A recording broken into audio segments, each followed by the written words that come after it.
We are hosting a virtual town hall to go in depth on Wisconsin's safer at home order and the ongoing lawsuit to try and end it. Yeah, where are we and what's next as Wisconsin and specifically the city of Milwaukee confront the coronavirus pandemic, all with the goal in mind: how do we rebound from this pandemic? And tonight, Governor Tony Evers, Assembly Speaker Robin Vos, and Milwaukee Mayor Tom Barrett will join us to answer these questions. There are now more than 5,000 confirmed cases, 257 deaths, and more than 51,000 negative tests. It was 1 week ago today that Governor Evers extended the safer at home order to May 26th. And this week, he issued the Badger Bounce Back Plan, which we talked about earlier today. Well, Governor Evers, thank you very much for making time for us. It's good to see you again. Thanks, Give me a Charles. sense. Here we are on April 23rd. What is your assessment of where we are in the battle against this pandemic? And since it's the baseball season and we're all missing baseball, are we still in the first inning of this thing? Oh, I'd say we've moved beyond the first inning. I'd say second, third inning, maybe even the top of the fourth. What gives me hope is that we're starting to flatten the curve with our testing results. But clearly, we believe that we have to have a full.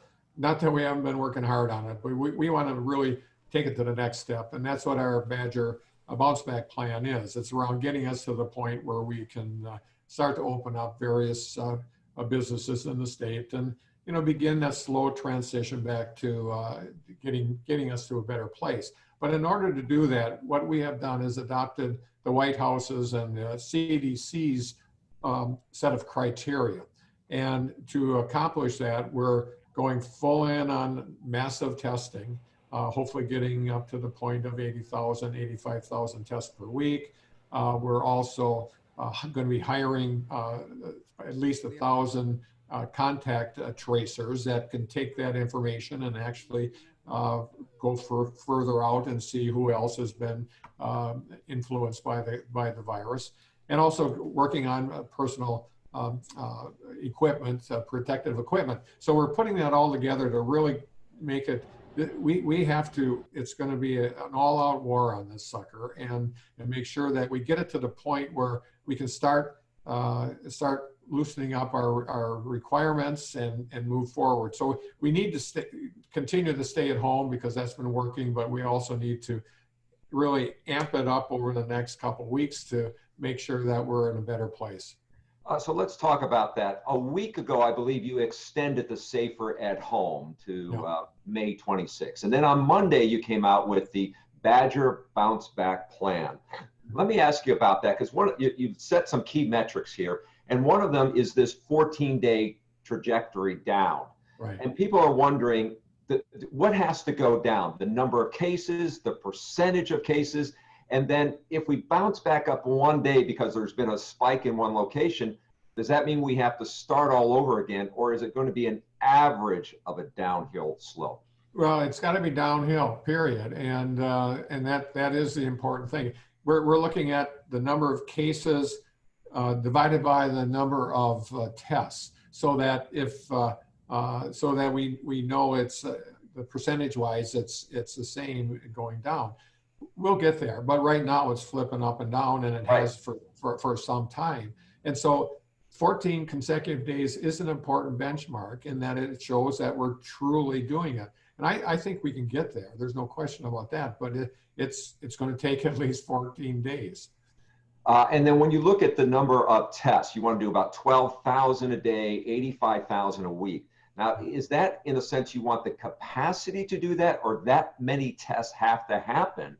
That's not part of the criteria. That's our effort to make sure that we're getting enough tests. It's a capacity issue, and of course we're not going to force people to get a test.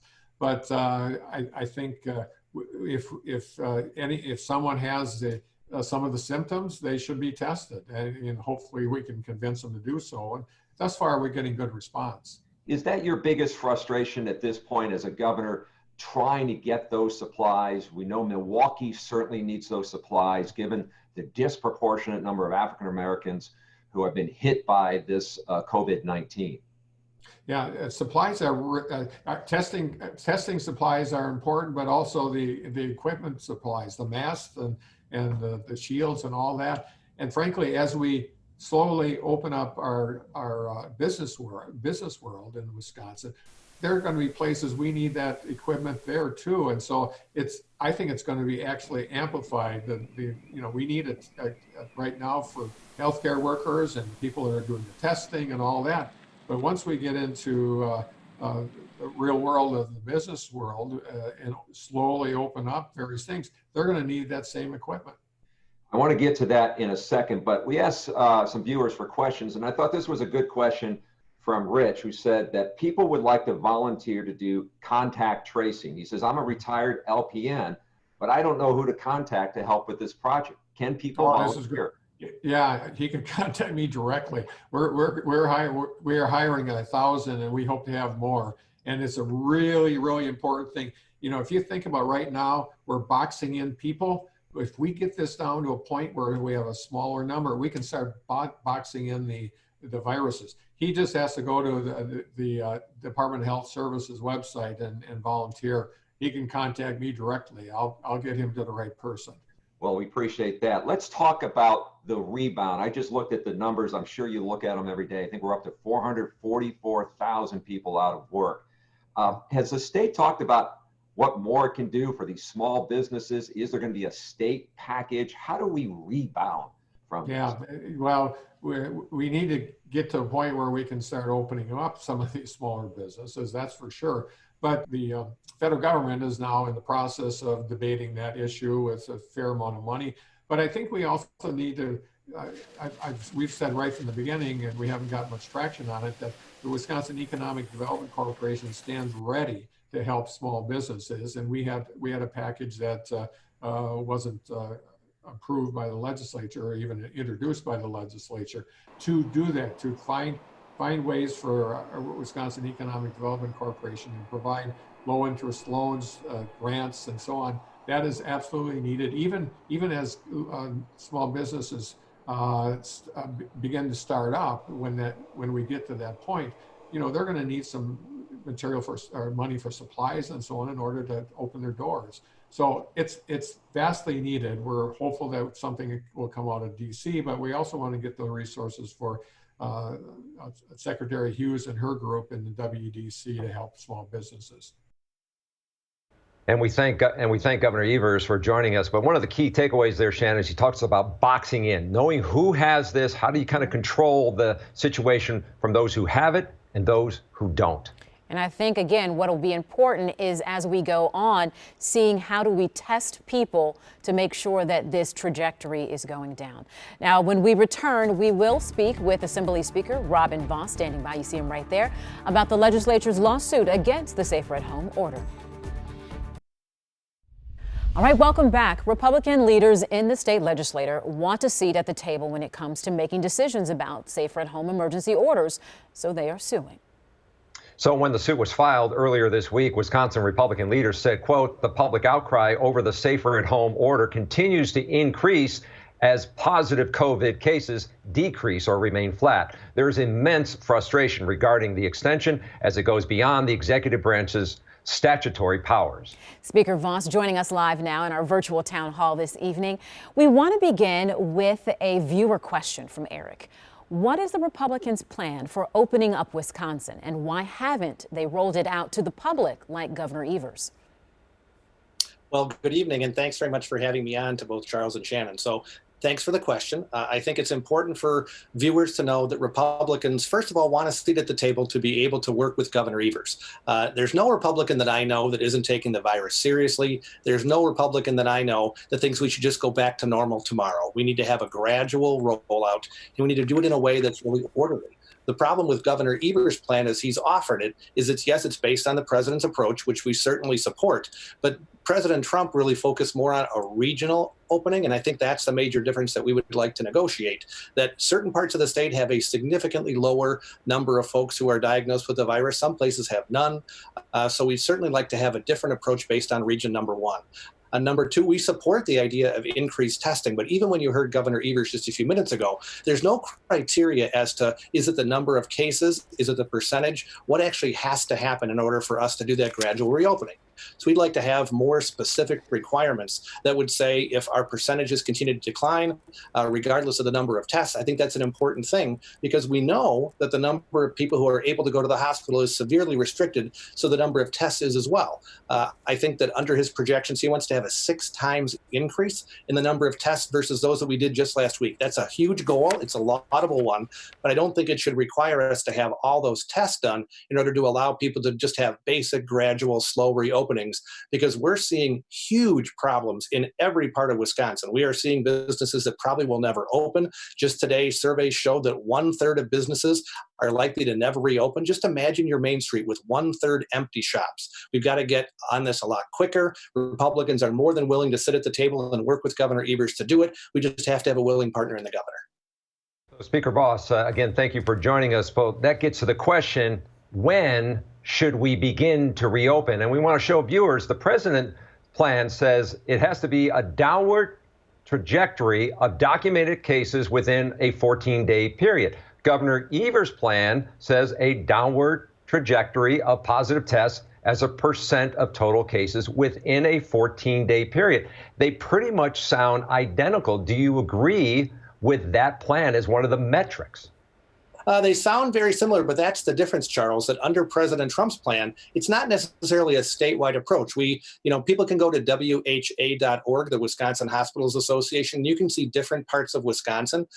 There are parts of Wisconsin that have already had that 14-day downward trajectory, and they're not allowed to reopen. So our difference would be treating it more regionally so that we have the opportunity for places that have more hotspots, like Milwaukee, to potentially stay at a greater level of closing and more social distancing that's going to be required, but other parts of Wisconsin that have seen the positive results of the stay-at-home order and allow them to more gradually reopen so we can get this economy going again.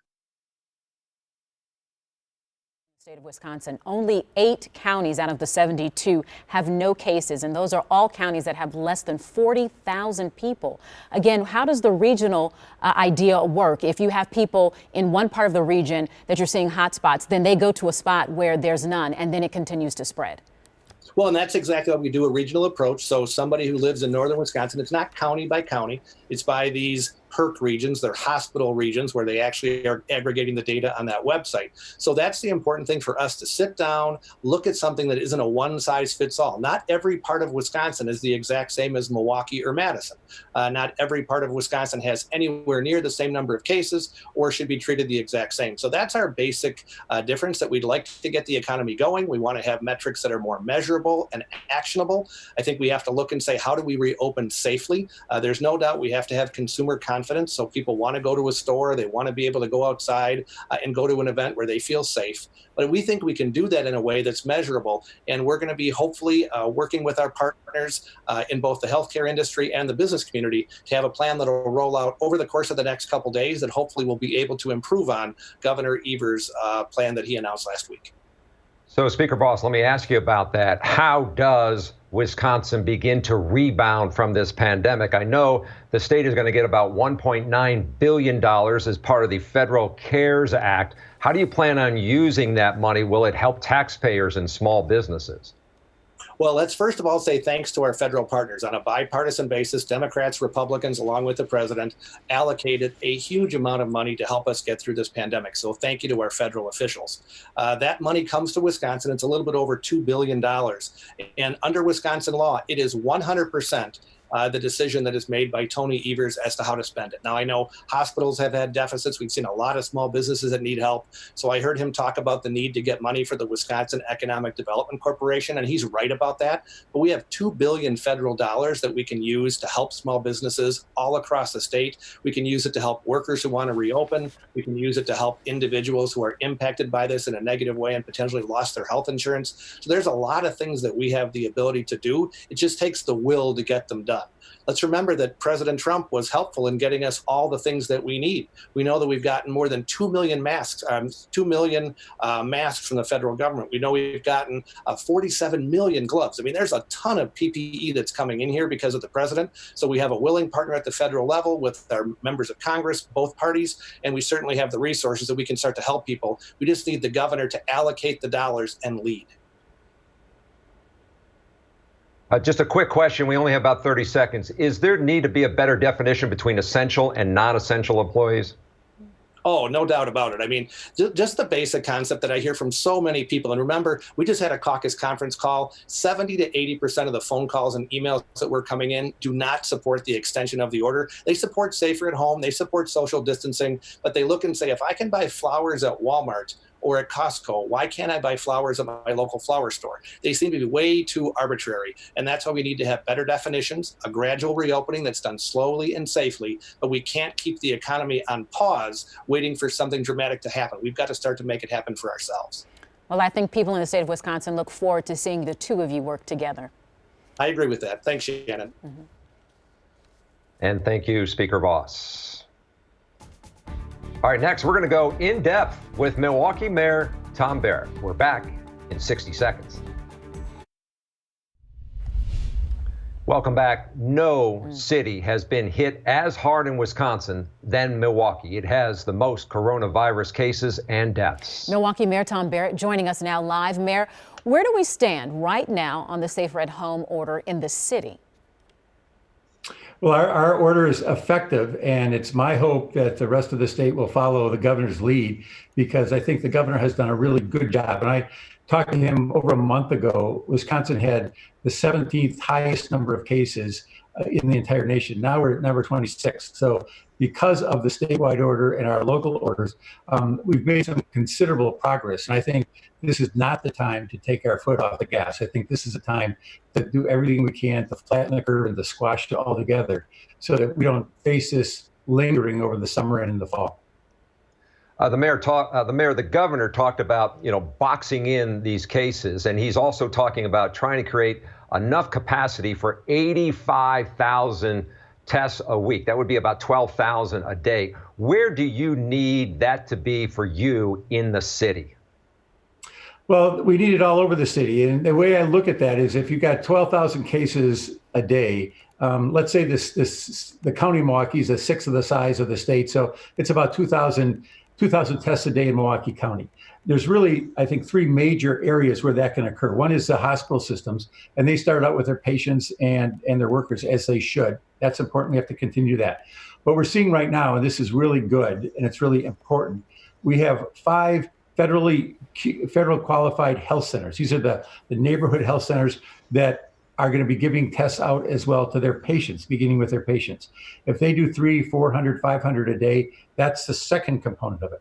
What we're doing at the city right now is that we're working actively to ramp this up and looking at the hotspots throughout the city and throughout the county, actually, to see where we can do it. The key right now, because the state has just opened up a little bit more leeway, is to test people who are symptomatic. Prior to this, it was not people who were symptomatic. Now, if you're symptomatic, then you can get the test. That will allow us to ramp up. But we have to, along with that, every time we test someone and they're positive, there's 2 things that have to happen after that. One is they have to have a medical home. And so we're working again with the health centers to have that. And then finally, there has to be the tracing, the contact and the tracing. And that's what the governor referred to, that we're ramping up right now. And so we're working with the Milwaukee Public Schools to see whether we can use some of their nurses. The gentleman asked about retired people. There's a program, a retired program that people can come back in. So that's happening literally in real time, that we're ramping that program up as well. Mayor, Milwaukee, is the biggest economic engine for the state. Have you even had a chance to begin to even think about what a rebound would look like in our city? Well, I think everybody wants this to end tomorrow. They want it to end yesterday. There's no dispute about that. I don't think there's any partisan bickering over that. We want to have this open as quickly as possible. I think that the testing is literally one of the keys that will help us get our health back, but it will be the key to literally allow us to reopen these businesses. Because as you pointed out, and as the governor has pointed out, there's really alignment between President Trump and what he's saying and Governor Evers and what he's saying. But then you've got states like Georgia that are saying, we don't want any of this stuff. Then you've got sharp divisions in Georgia. You've got President Trump speaking against the Republican governor of Georgia. You've got all the mayors in Georgia, not all the mayors, a lot of the mayors in Georgia who are mad at the governor. I don't want to have that fiasco here in the state of Wisconsin. We had a fiasco over the election. I don't want any more partisan fiascos. I want us to work together so that we can all get back to business. When you look at the city's efforts, I understand with the CARES Act, the city will be getting more than $100 million from this federal government, the CARES Act. Where will that money go? Well, first and foremost, it's going to go to our health department and the efforts the health department is undertaking to make sure we're doing everything we can to bolster them. Aside from that, just last night, literally last night, the Treasury came down with its guidance as to how the money can be used. There are obviously, as there should be, there are requirements as to how the money should be used. I'm looking right now to see whether it's possible to use any of that money to help the businesses that have been affected. We know we can use it for expenditures related to grants to businesses. I want to see whether we can actually use it for grants. We are looking at grant programs through our Community Development Block Grant Program. That's limited to certain portions of the city, and those are really susceptible portions of the city. So I want to make sure we help them, but I think people have been hurt all over. Businesses have been hurt all over. People are out of work all over. And so I want to be able to help as many businesses and as many people as I can. Mayor, in all the effort that is being done, not only in government, but also by citizens, is there still a risk for a surge in Milwaukee under this safer at home order? Well, what we've seen is we've seen the rate slow down, which is very, very important. And we've seen that the number of new cases are just under the threshold for where we believe we can control it. But I'll say this, for example, and this could end up being controversial, but the alternative care facility at State Fair Park, it's basically ready to go. And I hope nobody ever uses it. And then nobody will ever use it and we'll get criticized for it. But from my standpoint, that was a smart investment to make. It was an insurance policy. Just like you have an insurance policy on your car or your house, that's an insurance policy. Because what I don't want is I don't want the scenario that we saw in New York City or in Italy or in parts of China where we didn't have the beds. So I think preparation is a big part of this, but I'm very mindful that if our efforts to bend the curve or to slow the curve are successful, we won't need it. And that's obviously what I want to see happen. Mayor, one final question for you. How concerned would you be if there are regional locations that reopen, if counties around you somehow were to reopen? Does it have to be one for all for one? Well, I think it's interesting because right now on a per capita basis, I think the 3 of the 4 counties with the highest percentage of cases are Milwaukee at number 1, Kenosha at number 3, and Racine at number 4. Brown County's number 2. So the whole notion that we're this island, yes, there certainly are more cases here. There's no question. But there's basically 200 cases in Racine County, and there's 10 deaths in Racine County. And Racine County is way up there among the 72 counties in terms of per capita cases. So I know that it's very popular to try to isolate Milwaukee and Dane County. Dane County's numbers are actually going down. And so Dane County shouldn't be part of the conversation. The real focus, I think, is on southeastern Wisconsin right now and Brown County. If you look at the 10 counties that have the highest number of cases, I'm going to bet 7 or 8 of those are in southeastern Wisconsin. So that's your viewing area. And so I think it's a very fluid regional economy. And a lot of people, they'll go to places in Racine County, they'll go to places in Brookfield, they'll go to places in Mequon. This is all pretty interrelated. And I'll just say this, the other day I was on a call and someone from Thiensville was saying, well, why should Thiensville be part of this? The fact is, the largest outbreak that we have in the city of Milwaukee is on the northwest part of the city of Milwaukee, which is about a mile and a half from Thiensville. It's actually closer to Thiensville than it is to my home. Well, Mayor, we do thank you very much for spending time with us. We do enjoy having the opportunity to talk with you. Thank you again, Mayor.